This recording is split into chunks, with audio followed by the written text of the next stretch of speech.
केंद्र सरकार, जिसकी अगुवाई प्रधानमंत्री नरेंद्र मोदी कर रहे हैं, एक बड़ा कदम उठाने जा रही है। सरकार ने प्रस्ताव रखा है कि लोकसभा की कुल सीटों को मौजूदा 543 से बढ़ाकर 850 कर दिया जाए। जी हां, 850 सीटें। इनमें से 815 सीटें राज्यों के लिए और 35 सीटें केंद्र शासित प्रदेशों के लिए होंगी। अब सवाल है, इतनी बड़ी बढ़ोतरी क्यों?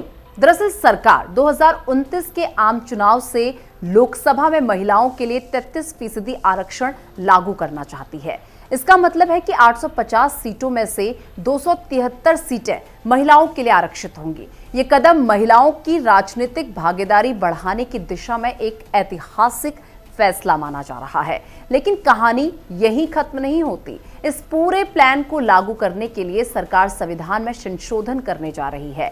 संविधान का 131वां संशोधन बिल, परिसीमन संशोधन बिल और केंद्र शासित प्रदेश कानून संशोधन बिल, ये 3 बड़े विधेयक संसद के विशेष सत्र में पेश किए जाएंगे।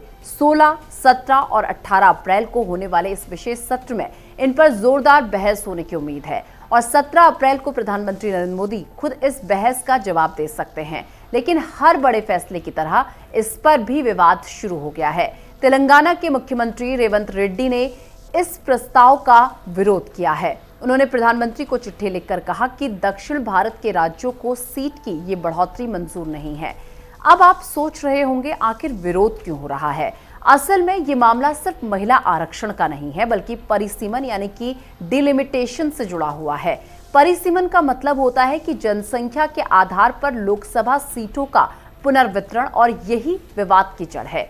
दक्षिण भारत के कई राज्यों ने पिछले दशकों में जनसंख्या नियंत्रण में सफलता पाई है, जबकि उत्तर भारत के कई राज्यों में जनसंख्या तेजी से बढ़ी है। अगर सीटों का बंटवारा आबादी के हिसाब से होगा, यानी कि आबादी के आधार पर होगा, तो उत्तर भारत की सीटें ज्यादा बढ़ सकती हैं और दक्षिण राज्यों का संसद में प्रतिनिधित्व कम हो सकता है। यानी कि ये सिर्फ सीटों का खेल नहीं, बल्कि राजनीतिक ताकत के संतुलन का सवाल है।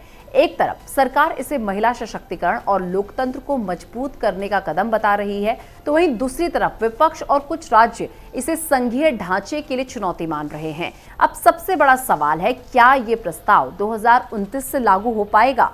इसका जवाब छिपा है संसद की बहस, राज्यों की सहमति और राजनीतिक समीकरणों में।